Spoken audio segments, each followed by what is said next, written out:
Primera a Tesalonicenses, capítulo 1, versículo 2 al 5. Ay, carambas.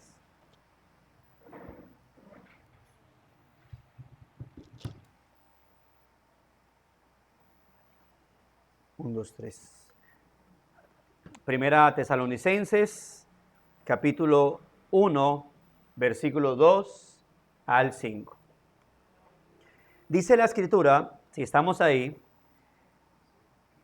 dice, damos siempre gracias a Dios por todos vosotros, haciendo memoria de vosotros en nuestras oraciones, acordándonos sin cesar delante del Dios y Padre nuestro de la obra de vuestra fe, del trabajo de vuestro amor y de vuestra constancia en la esperanza en nuestro Señor Jesucristo. Porque conocemos, hermanos amados de Dios, vuestra elección, pues nuestro evangelio no llegó a vosotros en palabras solamente, sino también en ¿qué? En poder, en el Espíritu Santo y en plena certidumbre. Como bien sabéis cuáles fuimos entre vosotros, por amor de vosotros. Permítame titular este sermón, la seguridad del creyente respecto a su profesión de fe. La seguridad del creyente respecto a su profesión de fe. Una vez, hermanos, nos hemos rendido a nuestro Señor, a Jesucristo como nuestro Señor, y lo hemos aceptado como nuestro Salvador, puede surgir una pregunta, ¿no? ¿Podemos estar seguros de que efectivamente lo hemos hecho? Es decir, de que realmente nos hemos rendido a Cristo como nuestro Señor, de que realmente lo hemos aceptado como nuestro Salvador. Podemos estar seguros de que nuestra aceptación de Él es fruto o producto de su operación salvadora sobre nosotros. Y hermanos, la pregunta es válida porque hay quienes insisten en que no podemos saberlo nunca y que solo podemos esperar la misericordia de Dios en el día del juicio. Hay quienes llegan a pensar que ellos estarán firmes en el Señor y esperar a ver si el día del juicio Dios pues finalmente los va a aceptar o no. Otros consideran incluso que afirmar estar seguros de nuestra salvación equivale, según ellos, a pecar de orgullo y de presunción, que nadie puede afirmar tal cosa. Pero la pregunta es, ¿qué enseñan las Escrituras al respecto? Y permítame decirle que las Escrituras nos prometen claramente seguridad. Y esta seguridad en ningún momento es incompatible con la humildad cristiana. Es decir, que el hecho de que hablemos de seguridad cristiana jamás puede ser comparado o puede abrirse el tema al orgullo. Esa seguridad cristiana no es incompatible con la humildad cristiana. Por lo tanto, usted puede tener seguridad de salvación y a la vez mantener la humildad cristiana con la cual entiende o con la cual entendemos que solo por Dios somos salvos en Jesucristo. Es interesante por eso observar en nuestro texto que el apóstol Pablo no solo asegura la fe, el trabajo de amor y la constancia en la esperanza de Cristo de ellos, sino que también asegura la elección de Dios a favor de ellos, dándoles de esta manera seguridad cristiana. Note cómo dice, versículo 4, porque conocemos, hermanos amados, ¿qué cosa? Vuestra elección. En otras palabras, Pablo les está diciendo, hermanos, yo sé, por las características que le he mencionado, por su fe, por su trabajo de amor y por su constancia en la esperanza de Cristo, no en las obras, sino en la esperanza de Cristo, yo sé que ustedes son elegidos. Note cómo el apóstol Pablo puede determinar esto en particular. Hermanos, entonces, podemos observar a través de toda la Escritura que Dios nos motiva a tener una actitud de segura y gozosa confianza en lo que Él ha hecho en y por nuestras vidas.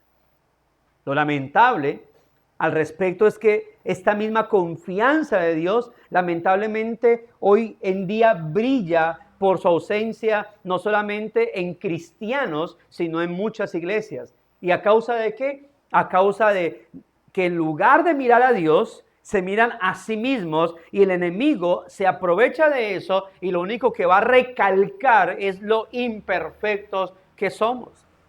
Cuando se hablaba acerca del rapto de la iglesia, no sé si fue ustedes, yo fui uno de esos que mantenía a veces temeroso porque constantemente los predicadores nos decían, pórtese bien, no sea que el rapto sea hoy y usted se quede.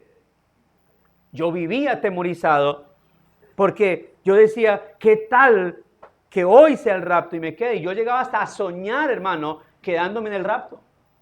Me levantaba asustadísimo y diciéndole, Señor, perdóname, no sé por qué, pero perdóname. Mis hermanos, por la gracia y misericordia de Dios, hemos recibido la salvación y vida eterna en y solo en Jesucristo. Y por las Escrituras se nos permite no solo recibir tan gloriosa salvación y vida eterna, sino también el saber, hermano. También recibimos el saber y el tener la convicción de que ciertamente la hemos recibido. Entonces, si es así, ¿cuál es la manera de tener tal seguridad y convicción? Y dicho esto, hermanos, para responder a esta pregunta de qué manera podemos tener tal seguridad y convicción de elección de salvación y de vida eterna, permítame presentarle 3 soportes sobre los cuales descansa nuestra seguridad y debe descansar nuestra seguridad de salvación. Vamos a hablar primero de la obra del Dios Hijo, vamos a hablar segundo de la palabra del Dios Padre y tercero vamos a hablar del testimonio del Espíritu Santo de Dios. En otras palabras, todo esto para poder corroborar finalmente que la salvación del creyente descansa, o la seguridad de salvación del creyente descansa sobre la obra trinitaria de salvación. Nuestro Dios trino es nuestro Salvador y cada persona de la Trinidad tiene una labor en particular respecto a nuestra salvación que trae seguridad de salvación para nuestra vida. Hablemos entonces del primer punto de nuestro sermón. ¿Cuál es el primer soporte sobre el cual descansa nuestra seguridad de salvación? ¿Qué mencioné? La obra del Dios Hijo. Es decir, ¿de quién? La obra de nuestro Señor Jesucristo. ¿Qué dice el versículo 3 de nuestro texto? Dice el apóstol Pablo, acordándonos que sin cesar delante del Dios y Padre nuestro, de la obra de vuestra fe, del trabajo de vuestro amor y de vuestra constancia, ¿en qué? En la esperanza, ¿en quién? En nuestro Señor Jesucristo. Hermanos, ¿por qué hablo de la obra de Dios, del Dios Hijo en este texto? Porque nuestra fe es salvadora porque es puesta en el Hijo. El trabajo de nuestro amor es hecho porque somos parte de la iglesia, la cual se conoce como el cuerpo de ¿quién? De Cristo. Es decir, porque estamos unidos a Él. Y la razón de nuestra constancia es por la esperanza que tenemos solo y únicamente ¿en quién? En Cristo nuestro Señor. La vida nuestra, cual casa que está siendo edificada, debe edificarse sobre la roca y no sobre la arena. ¿Para qué? Para que no sea destruida cuando las aflicciones y las terribles adversidades golpeen contra aquella casa, que mientras esté edificada sobre la roca va a permanecer. Y es por esto, hermanos, que el primer fundamento de la seguridad cristiana es la obra la obra de salvación que Cristo llevó a cabo cuando murió en la cruz del Calvario. Tenemos que preguntarnos entonces, ¿en qué fundamentamos nuestra convicción de que somos salvos? Porque si creemos que hemos sido perdonados y si tenemos la esperanza de ir al cielo al morir, entonces ¿en qué confiamos para el cumplimiento de esas cosas?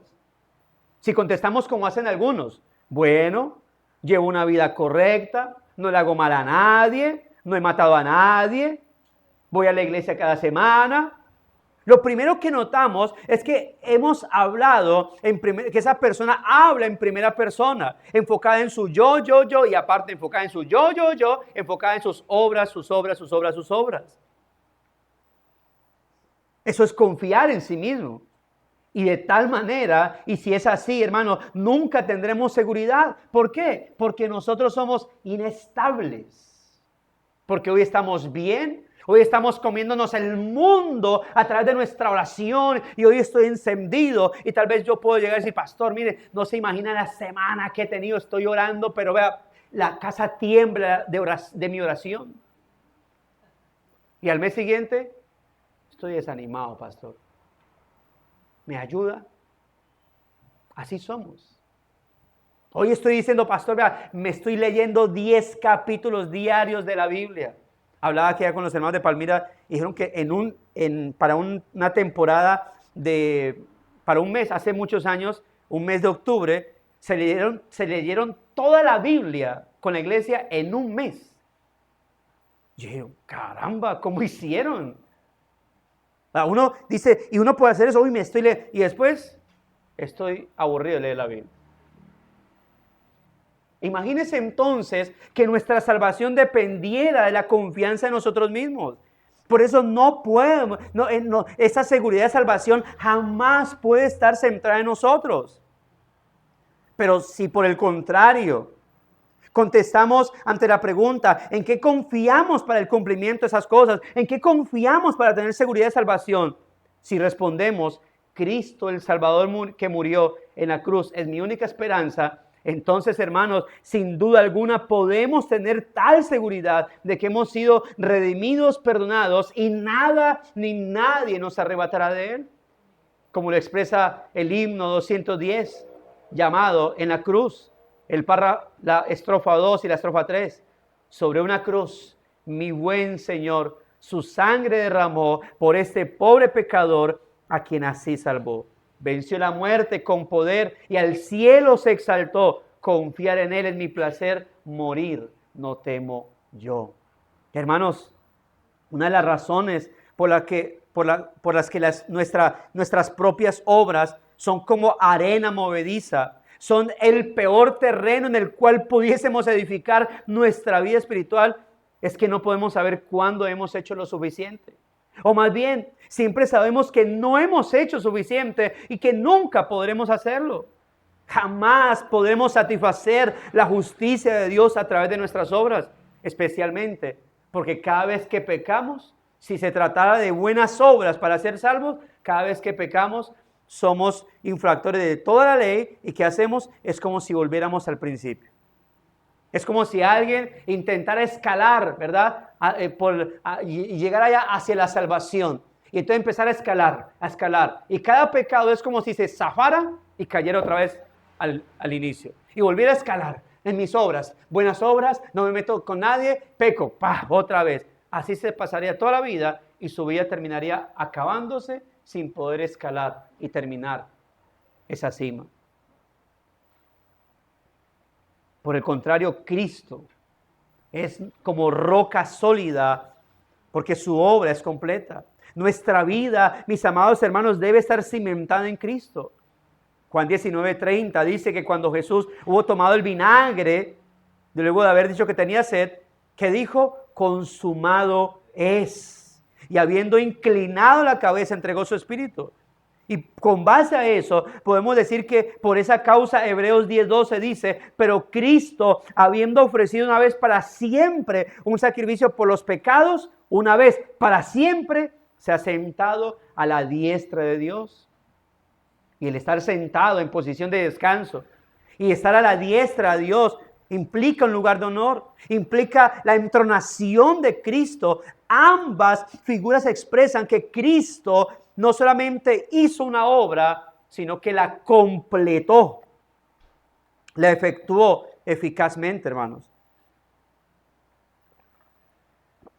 Esa es la gran realidad que quedó impresa en la mente del corazón de un médico y misionero en la China llamado Hudson Taylor. Se dice que a los 17 años de edad, y mientras su madre oraba por su conversión, él se levantó un libro de la biblioteca de su padre y lo leyó. Y aquí su propio relato. Dice él, me impresionó la frase, la obra terminada de Jesús. De inmediato las palabras, consumado es, acudieron a mi mente. ¿Qué era lo que se había cumplido? Inmediatamente respondí, la plena y perfecta expiación y satisfacción por el pecado. La deuda de nuestros pecados había sido saldada por Cristo.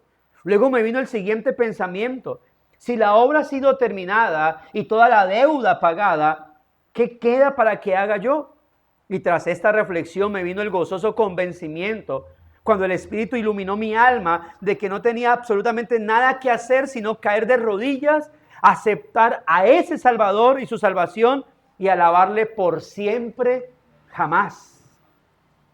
Mis hermanos, ciertamente el fundamento principal de nuestra seguridad de salvación es la obra terminada de Cristo. Consumado es, tetelestai es, lo hice, cumplí, cancelé, todo está hecho.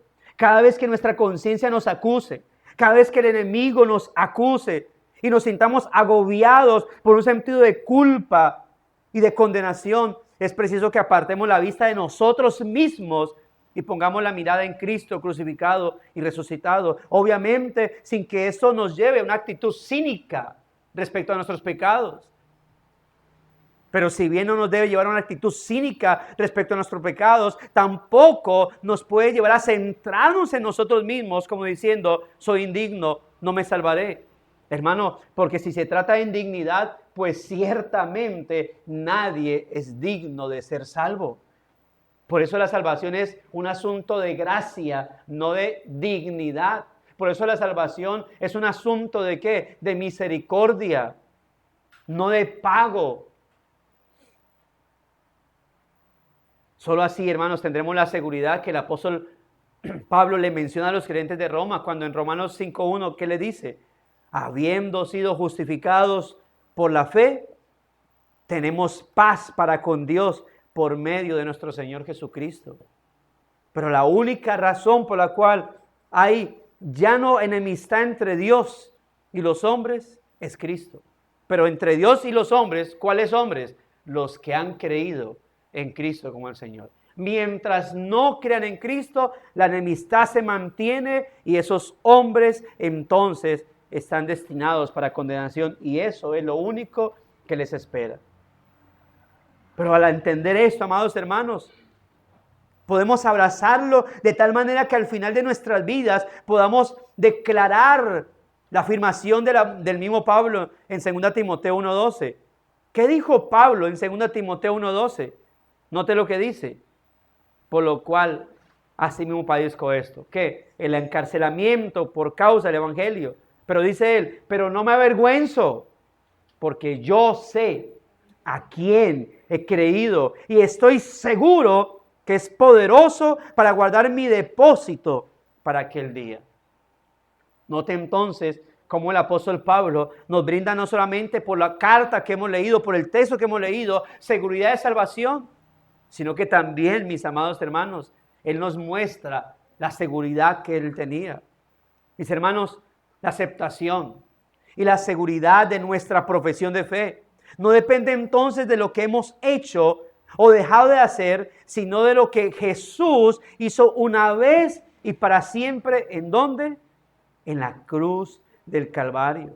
Por eso estamos hablando de la seguridad del creyente respecto a su profesión de fe. ¿Qué es lo que profesamos? Que Cristo es nuestro Señor, que Cristo es nuestro Salvador, que soy salvo. Eso es lo que profeso. Pero esa profesión de fe debe estar amparada por una confianza plena en el Señor, no por una confianza en sí mismo. Pero también, obviamente, debe ser demostrada por un comportamiento donde si yo confío en Cristo, entonces tal cosa implica, mis amados hermanos, que mi vida es en pos de Él. ¿Cuál entonces es el primer soporte para yo tener seguridad de salvación? La obra del Dios Hijo. Haciendo referencia ¿a qué? A su obra de redención. Veamos ahora el segundo soporte sobre el cual descansa nuestra seguridad de salvación, la palabra del Dios Padre. La palabra del Dios Padre. Aceptando, hermanos, que la base fundamental de la certidumbre cristiana es la obra terminada del Dios Hijo, ¿cómo podemos saber que cuando ponemos nuestra confianza en el Cristo crucificado, recibimos perdón y comenzamos una nueva vida? ¿Dónde yo encuentro todo lo que Dios ha hecho por mí a través de su Hijo? En su palabra. Eso no es un asunto de sensaciones, no es un asunto de Dios me mostró, Dios me reveló, yo estaba y se apareció una imagen y en donde esto comprendí. No, es en la palabra del Señor. Note lo que dice el verso 4. Porque conocemos, hermanos amados de Dios, ¿qué dice? Vuestra elección.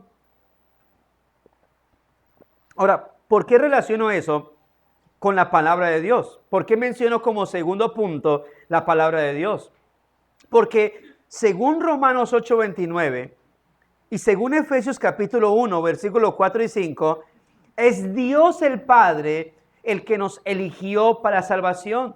Ahora, eso no es un asunto de mera fonomímica como que si Dios hubiese atraído, sino que Dios habló ante nuestra elección, mis amados hermanos. La palabra de Dios, lo que Dios dejó establecido, lo plasmó luego en una palabra escrita.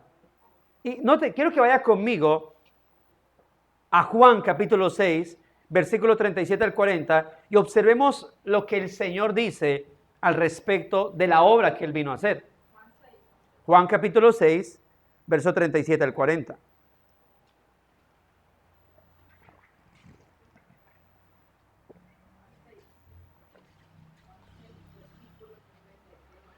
Note lo que dice. Cristo está hablando y dice, 37 al 40, todo lo que el Padre me da, vendrá a mí. Y el que a mí viene, no le echo fuera. Note la seguridad en la obra de ¿quién? De Cristo. Pero dice, porque he descendido del cielo, no para hacer mi voluntad, sino ¿qué? Sino la voluntad del que me envió. Versículo 39. Y esta es la voluntad del Padre, el que me envió, que todo lo que me diere, no pierda yo nada, sino que lo resucite en el día postrero. Ahora, antes de leer el versículo 40, cuando él dice que no pierda yo nada, que todo lo que él me diere, no pierda yo nada, sino que lo resucite en el día postrero, recordemos, ¿qué es lo que va a resucitar en el día postrero? ¿Cosas o personas? Personas. Así que cuando él dice, todo lo que me diere, se está refiriendo a los elegidos. Dice, todo lo que me diere no pierdo yo nada. Yo sé que al hablarlo de esa manera, parecía que estuviera hablando de objetos, todo lo que me diere. Pero cuando él dice, no pierdo yo nada, sino que lo resucite, entonces está hablando de personas. Solo que es un juego de palabras. Versículo 40, y esta es la voluntad del que me ha enviado, que todo aquel que ve al Hijo y cree en Él, tenga vida eterna, y yo le resucitaré en el día postrero. Hermanos, al hablar de la elección, es hablar de la palabra de Dios Padre, como determinante para la salvación de aquellos que han sido, son y serán realmente llamados por Dios a los pies de Cristo. Cuando menciono que una parte de la seguridad de salvación es por la palabra de Dios, es por lo que Dios ya ha determinado respecto a la salvación de todos aquellos que Él eligió desde antes de la fundación del mundo. Es palabra del Señor, y es palabra del Señor que Cristo tenía muy en claro. Por eso Él mismo vino a decir, yo no vine a hacer mi voluntad, vine a hacer ¿qué? La voluntad del que me envió. Es decir, Cristo no vino de manera independiente del Padre. No es el Padre, no es que el Padre, es que el Padre es el condenador y el Hijo dijo, pues yo voy a ir a salvarlos aunque tú los quieras condenar. Y el Padre dijo, pues usted verá qué hace. Y él dijo, pues yo voy a salvarlos. Y le deja el Espíritu Santo que cuando yo luego subo otra vez, Él me ayude en eso. Eso no es. Hay una perfecta unidad. Cristo vino a hacer lo que el Padre le había encomendado. La palabra de Dios Padre habló. y determinó una voluntad que el Hijo vino a cumplir. De tal manera entonces que lo que el Hijo vino a hacer efectivamente es por voluntad o palabra ¿de quién? Del Padre. Por eso repito, hablar de la elección es hablar de la palabra del Dios Padre como determinante para la salvación de aquellos que han sido unidos, son y serán realmente llamados por Dios a los pies de Cristo. Es por eso que la segura palabra de Dios Padre apoya y garantiza la obra terminada de Dios Hijo. ¿Respecto a qué? A morir por aquellos que el Padre le entregó para redimirlos y para que al final de todo esas personas sean resucitadas. ¿Y se van a perder alguno? No. Él mismo dijo, para que yo no pierda nada. Y si Él dijo que nada se perderá de aquellos que Dios el Padre le entregó, es porque entonces nada se perderá. Y los que se van para condenación, ellos se pierden. Sí, se pierden ¿por qué? Porque tales no fueron entregados al Hijo para que el Hijo los resucite en el día postrero, refiriéndose a su segunda venida. Juan lo expresó, aparte de su evangelio, lo expresó también en su primera carta. Dice, si recibimos el testimonio de los hombres, primera de Juan 5:9, mayor es el testimonio de Dios, porque ese es el testimonio con que Dios ha testificado acerca de su Hijo. ¿Y cuál es el testimonio de Dios? Juan nos presenta 3 versículos más adelante, que el que tiene al Hijo tiene la vida, y el que no tiene al Hijo de Dios no tiene la vida. Pero coordinado con lo que dice Juan, capítulo 6, que acabamos de leer, 37 al 40, pues la razón por la cual algunos no tienen el testimonio de Dios y el testimonio de Cristo es porque simplemente la palabra de Dios la palabra de Dios respecto a salvación no opera a favor de ellos. El Padre ha aceptado el sacrificio que el Hijo ha efectuado por nuestros pecados. De hecho, demostró públicamente su aprobación al levantarlo, al resucitarlo de entre los muertos y colocarlo a su diestra. Cuando Dios el Padre, como dice la palabra, resucitó por el Espíritu Santo, por el poder del Espíritu Santo, a Cristo de entre los muertos y luego lo asciende a su diestra, ¿qué está diciendo? Lo que yo acordé con Él, lo que yo le dije que Él fuera a hacer, lo hizo y lo hizo perfectamente. Ahora yo lo estoy exaltando y lo estoy colocando a mi diestra, entronándolo para también asegurarle a aquellos por los cuales Él fue a morir, que eso que Él hizo por ellos fue bien hecho. Y fue no solamente bien hecho, sino eternamente bien hecho. Así que nuestra seguridad descansa fundamentalmente en la inerrante palabra de Dios. Y cuando digo inerrante es que no tiene error acerca de la obra de su Hijo. Entonces no dependerá de nuestras sensaciones, especialmente porque los sentimientos y las sensaciones, las emociones bajan y suben, pero la palabra de Dios permanece para siempre y no puede ser quebrantada. ¿Qué debemos hacer entonces ante esto? Hermanos, con humildad, confiemos en las grandes y preciosas promesas de Dios y aferrémonos a ellas. Una de esas promesas, de las muchas que nos hemos encontrado y muchas veces mencionamos, es: nada ni nadie nos podrá separar del amor de Dios que es en Cristo Jesús. Aquel que es poderoso para guardarnos sin caída, también es poderoso para guardarnos sin mancha en el día del juicio. Palabras que son aliciente para nuestra vida. Mis hermanos, es la enseñanza, por ejemplo, que aprendió el personaje de Cristiano en la obra de Juan Bunyan, El progreso del peregrino. Dice que Cristiano y su amigo Esperanza estaban cierto día en el castillo de la duda, habían sido atrapados. Y fueron pasando los días y no parecía haber posibilidad alguna de escapar. Una noche, mientras oraban, Cristiano hizo un descubrimiento maravilloso y dijo así: qué estúpido soy de estar tirado en este inmundo calabozo cuando en realidad puedo caminar con toda libertad. Yo tengo una llave llamada promesa que con seguridad puede abrir cualquier cerrojo del castillo de la duda. Y así escaparon del castillo. ¿Ha estado usted alguna vez en ese castillo de la duda de su salvación? Hermano, es porque usted intenta salir de ese castillo con llaves de sus propias obras. Y ninguna llave que esté basada en sus propias obras le va a servir a menos que tome la palabra del Señor. Sobre todo y especialmente cuando tiene como primera medida recordar que usted es salvo por el sacrificio de Cristo. Pero pastor, ¿qué pasa cuando peco? ¿Tengo que volver a recibir a Cristo y comenzar de nuevo? No, hermano. Por supuesto que no.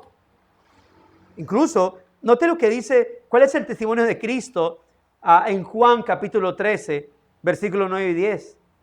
Juan capítulo 13, verso 9 y 10, dice que él le dijo a Simón Pedro, cuando le está diciendo, le está lavando los pies y Simón Pedro no se quiere dejar lavar, ¿cierto? Y entonces él le dice, si no lavo tus pies, tú no puedes entrar conmigo al reino de los cielos.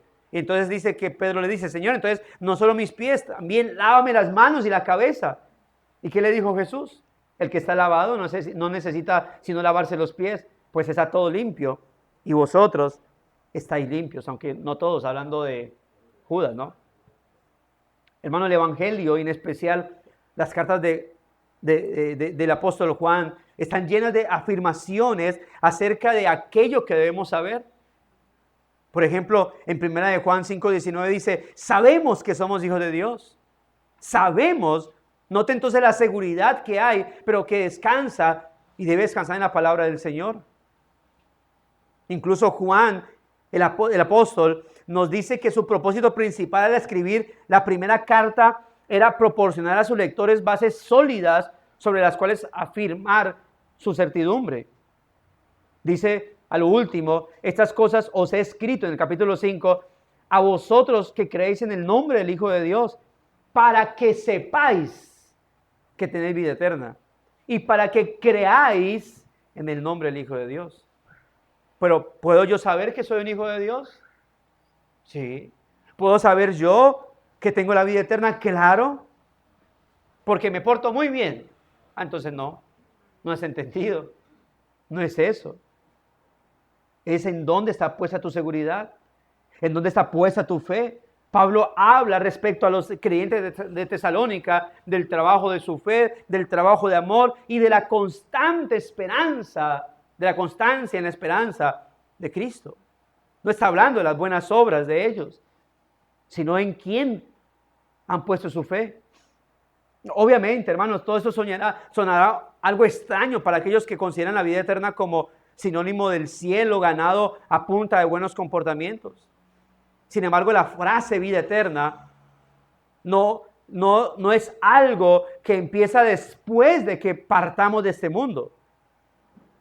La frase vida eterna está totalmente conectada con la vida nueva o con la regeneración inaugurada por Cristo Jesús.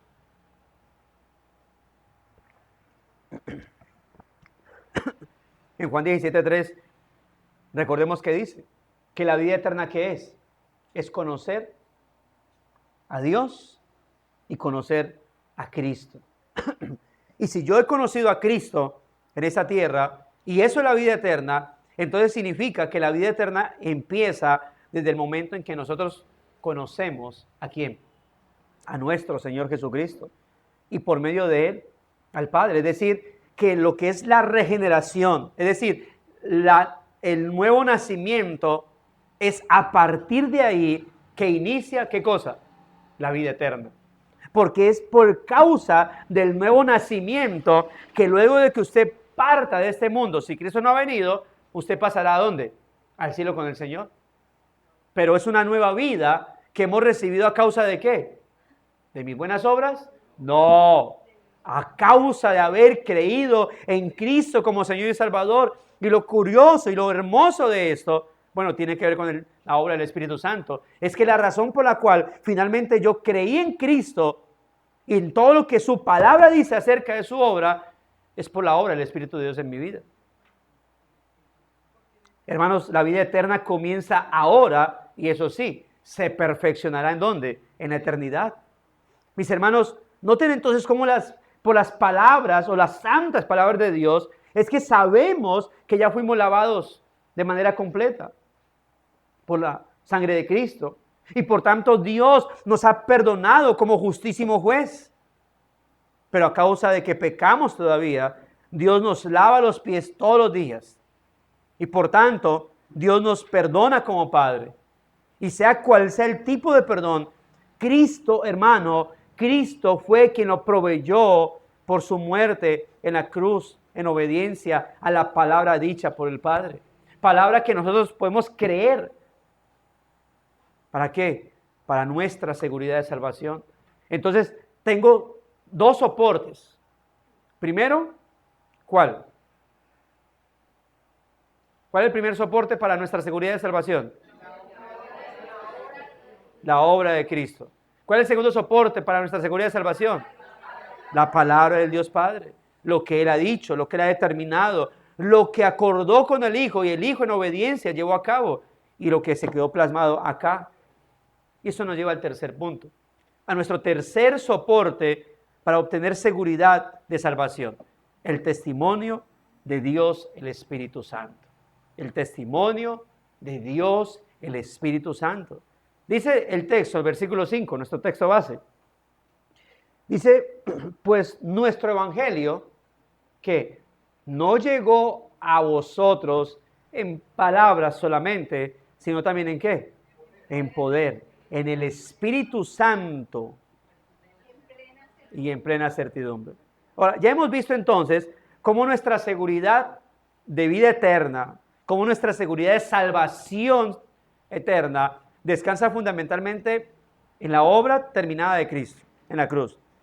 Pero también en la palabra del Dios Padre, quien promete salvación para aquellos que están en Cristo. Porque Él fue el que organizó todo esto. Pero el tercer fundamento o soporte para nuestra fe, para nuestra seguridad, de salvación, es el testimonio, es la obra del Espíritu Santo. Porque sin la obra regeneradora y transformadora del Espíritu en la vida de aquellos creyentes, hermanos, la predicación del Evangelio sería mera información para los oyentes. Información que obviamente, si bien no los va a salvar, los va a hacer más dignos de condenación, pero no transformará nada de sus vidas. Y el apóstol Pablo da fe en la vida de los creyentes de Tesalónica, de que el Evangelio no solo fue mera información para sus intelectos, sino que las poderosas palabras de Dios que el Espíritu Santo usó como medio para revivir sus almas para Dios, sino que fueron las poderosas palabras de Dios que el Espíritu Santo usó como medio para revivir sus almas para el Señor, y lo cual es algo glorioso, mis hermanos, porque con el mensaje del Evangelio de Cristo, el verdadero mensaje, se une el poder del Espíritu Santo, ese mismo poder que levantó de entre los muertos al Señor Jesucristo. ¿Y qué significa esto? Que es el Espíritu Santo quien hace que el Evangelio entonces sea poder de Dios para salvación. Yo puedo predicar muchas veces, puedo predicar en un bus, puedo predicar en una plaza, pero si el Espíritu Santo, y predicar genuinamente, y Dios será exaltado por predicar verdaderamente el Evangelio. Pero a menos que el Espíritu Santo intervenga y tome esas palabras, las personas simplemente recibirán ¿qué? Una información. Gloria a Dios. Cuando el Espíritu Santo toma esa predicación que se está dando genuinamente y lo une con su poder y penetra en la vida de esas personas, eso hace que ese mensaje no solamente penetre por el oído de las personas, sino que también penetre en el corazón de esas personas. Y esa persona entonces pase de muerta a vida, a viva. Y empiece la vida eterna para esa persona. Por eso Pablo, ¿qué dice? Dice, el Evangelio no llegó a ustedes con solamente palabras, sino que llegó ¿con qué? Con el poder del Espíritu Santo de Dios. Ahora, tal poderosa operación del Espíritu no se limita solamente en el momento de oír y creer en el Evangelio, sino que ese testimonio, esta operación, este aporte del Espíritu Santo para nuestra seguridad tiene dos aspectos: un testimonio interno y un testimonio externo. Hablemos del testimonio interno. ¿A qué me refiero con testimonio interno? Ya sabemos o debemos saber que no es sabio, ya lo mencioné, confiar en nuestras propias sensaciones, dado que esas fluctúan. Son señales poco confiables de nuestro estado espiritual. Con todo, los sentimientos y sensaciones tienen su lugar en cuanto a proporcionar seguridad al cristiano. No los instables aleteos de un momento de emoción superficial, sino el firme crecimiento de una convicción que se profundiza a la luz de la Escritura y con base al sacrificio de Cristo. Y esto es lo que hace el Espíritu Santo que mora en nosotros. Y es interesante, hermano, poder considerar las facetas de su obra, de su ministerio como nuestro consolador. Porque por un lado, el Espíritu Santo convence de pecado, pero por otro lado, apacigua la conciencia del cristiano, calma sus temores y neutraliza sus dudas, proveyendo así seguridad. Es decir, por un lado, ¿qué hace el Espíritu Santo? Convence de pecado. Tiene que decirle al ser humano, aquel que va a regenerar, que decirle lo pecaminoso que es y lo digno de condenación que está. Y una vez lo convence de esa manera, lo lleva hacia Cristo para luego convencerlo de que Él es perdonado de ese pecado que lo lleva a condenación. Note la labor del Espíritu Santo. Primero colocarlo sobre terror. Merezco la condenación.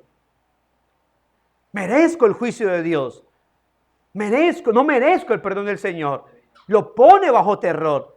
Pero luego le dice, pero mira a Cristo, tu Salvador. Pero mira quién te puede perdonar. En Romanos, Pablo menciona 2 veces esta obra interna del Espíritu Santo.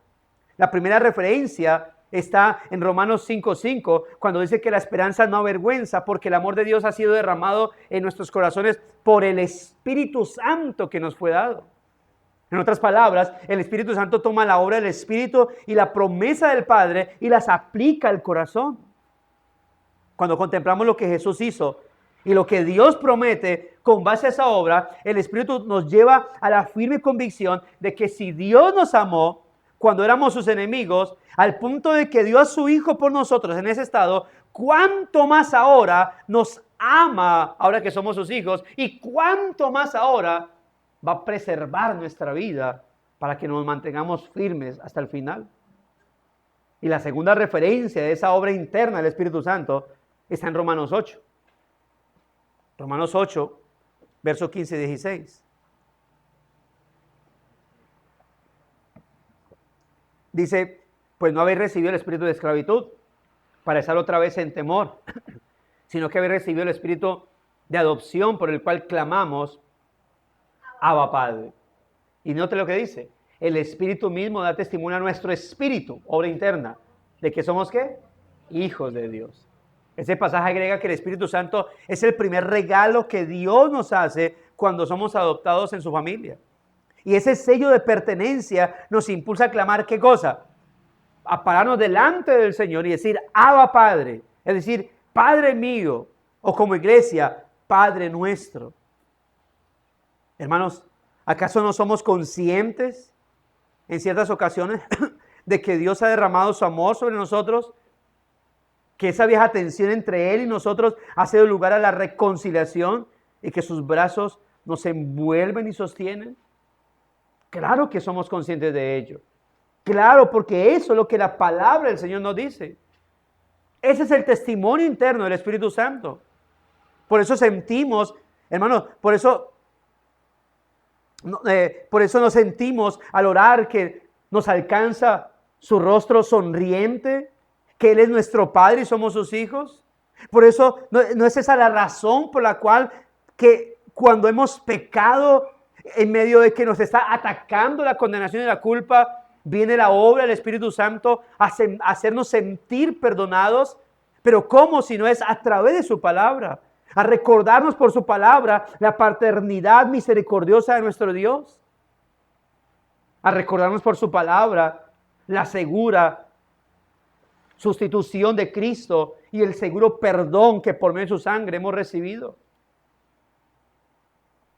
En otros momentos, por ello, hemos recibido ese testimonio, mis amados hermanos, y por eso podemos tener esa firmeza y esa convicción de que ciertamente somos hijos de Dios, pero es algo que el Espíritu Santo está trabajando constantemente en nuestra vida.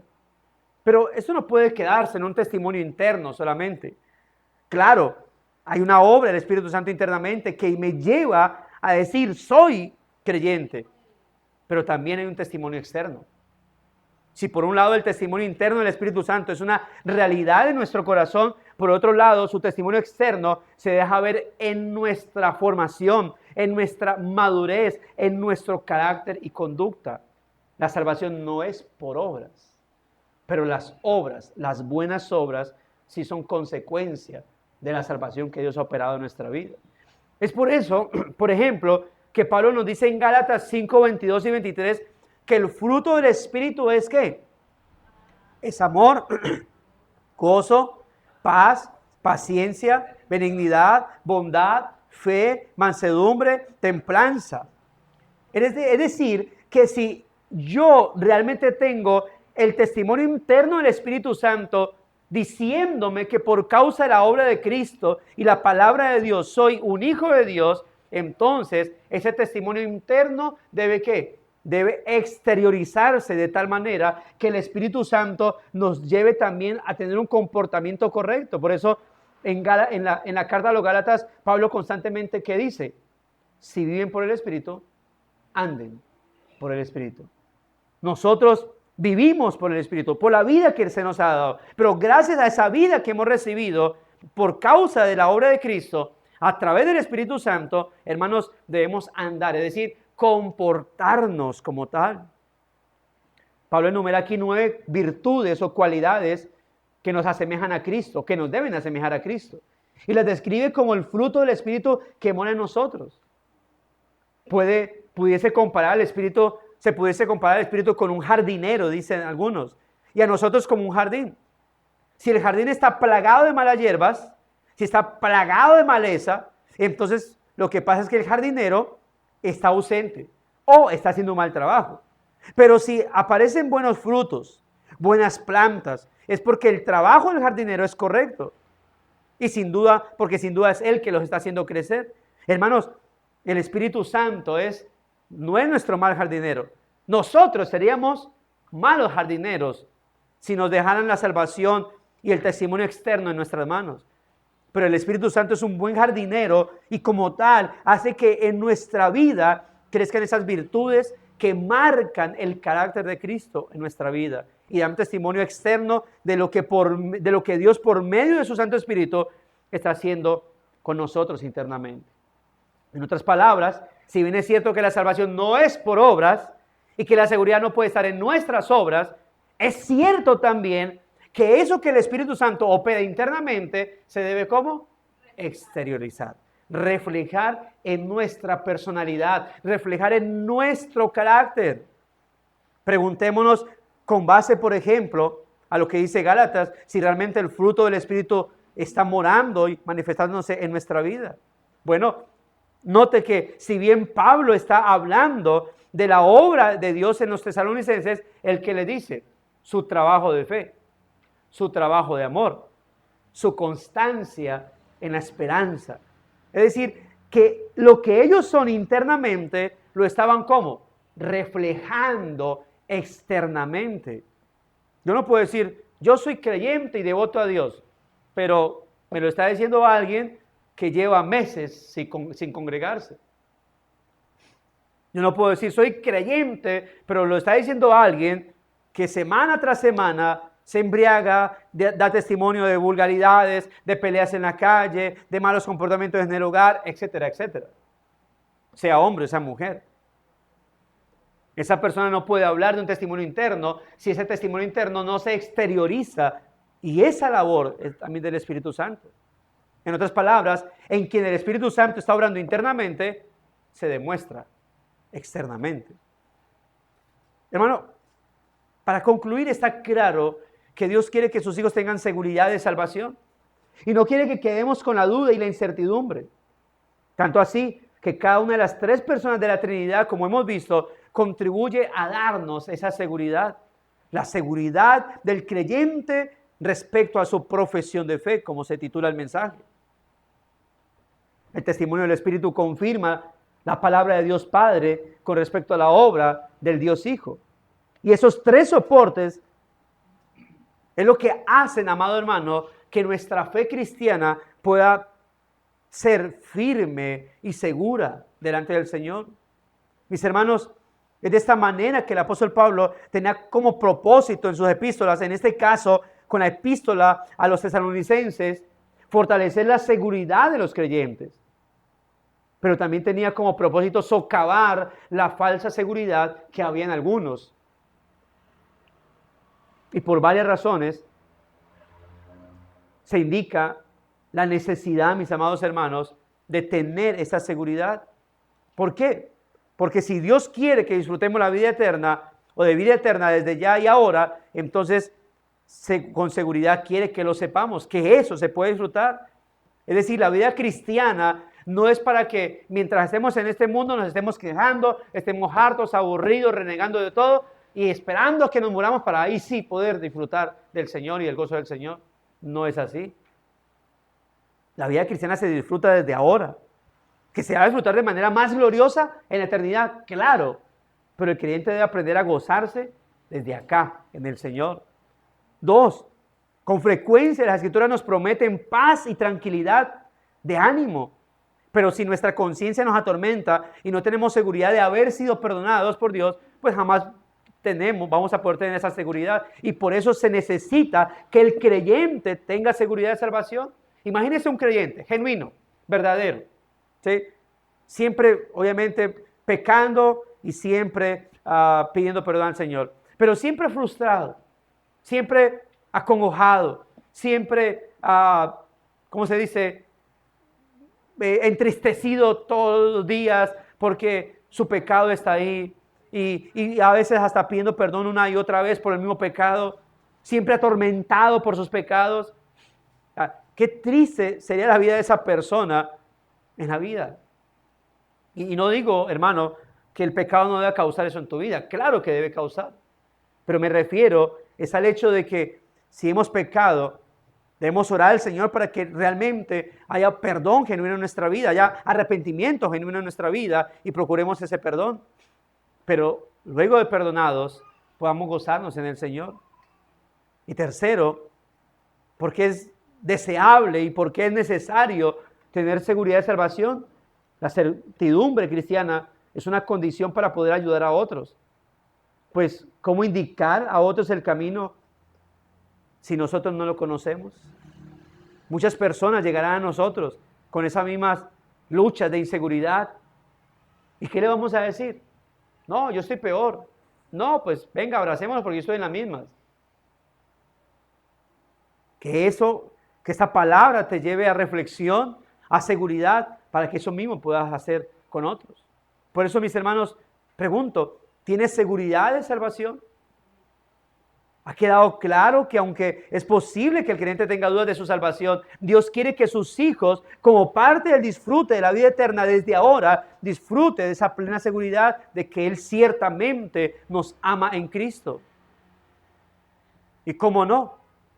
Si Dios, hermano, aplastó, castigó severamente a su propio Hijo en la cruz para que nosotros pudiésemos ser amados por Él.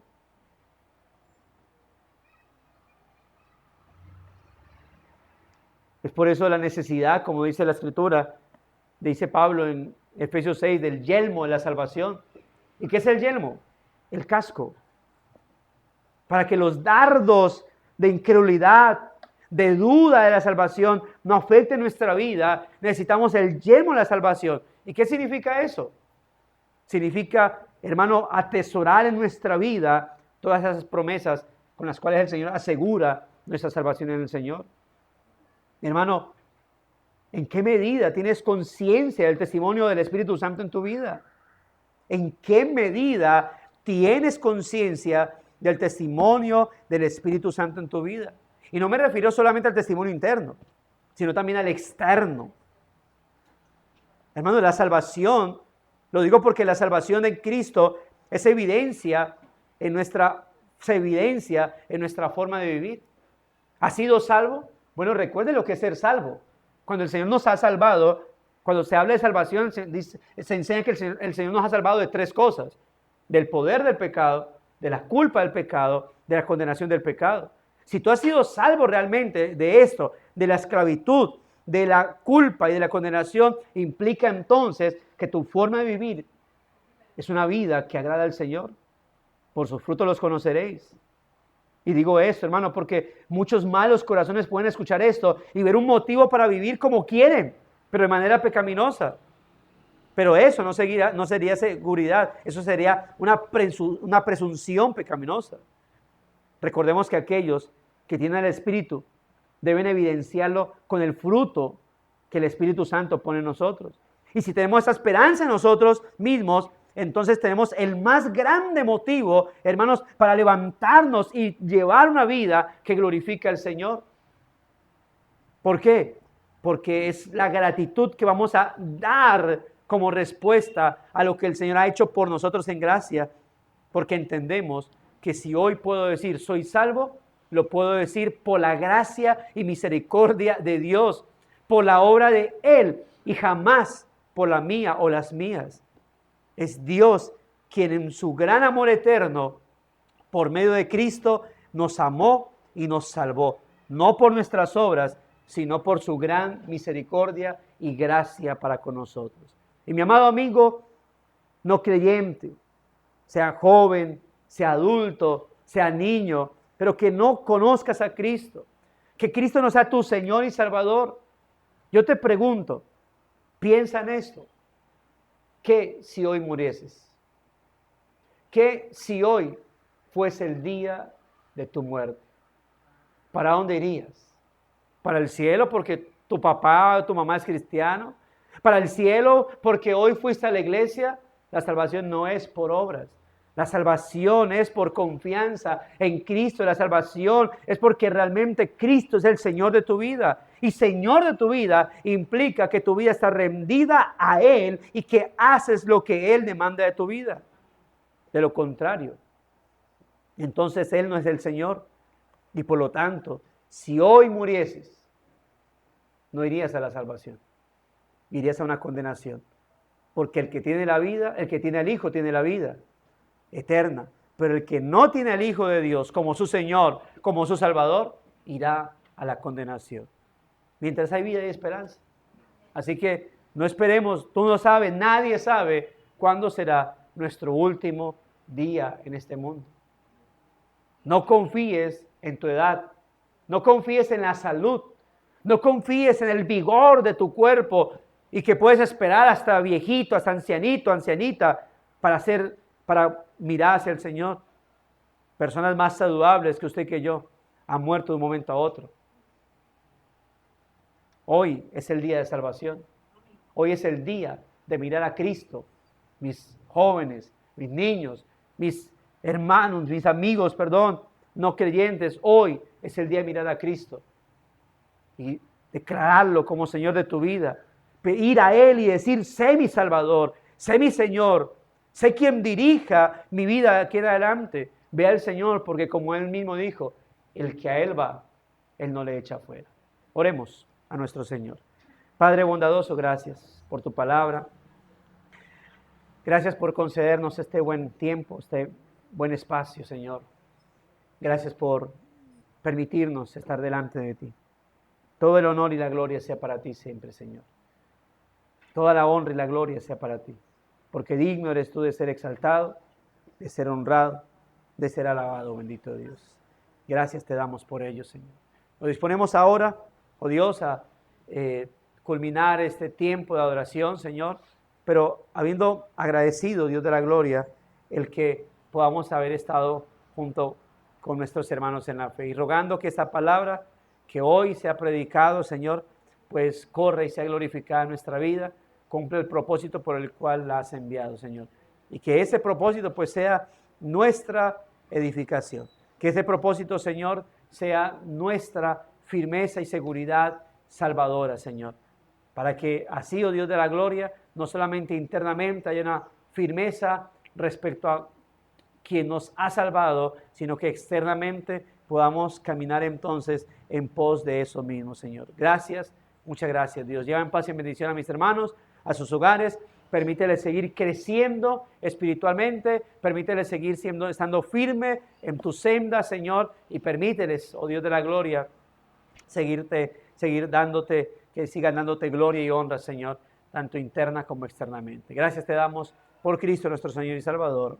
Amén y amén. Amados hermanos, gracia y paz a sus vidas. El Señor les continúe bendiciendo. Nos vemos el sábado. Ay, sí, espera un momentito. El sábado.